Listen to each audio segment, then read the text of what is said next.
Okay. एकदम असं relax वाटतं.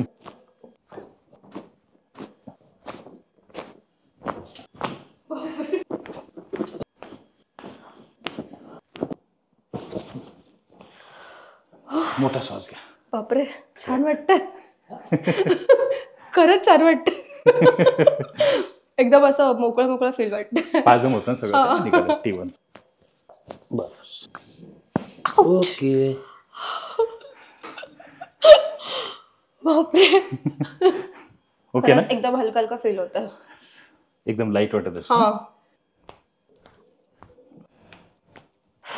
खरंच खूप एकदम मोकळं मोकळं फील होतं. जो ह्या पार्टला जो इतकं पेनिंग होतं ते खूप आता रिलीफ झालं. ओके, खुश आहे? एकदम हॅपी. सगळ्यांनी नेक्स्ट टाइम नक्की विजिट करा. रवी शिंदे कायरोप्रॅक्टिक. धन्यवाद. चलो, थँक्यू.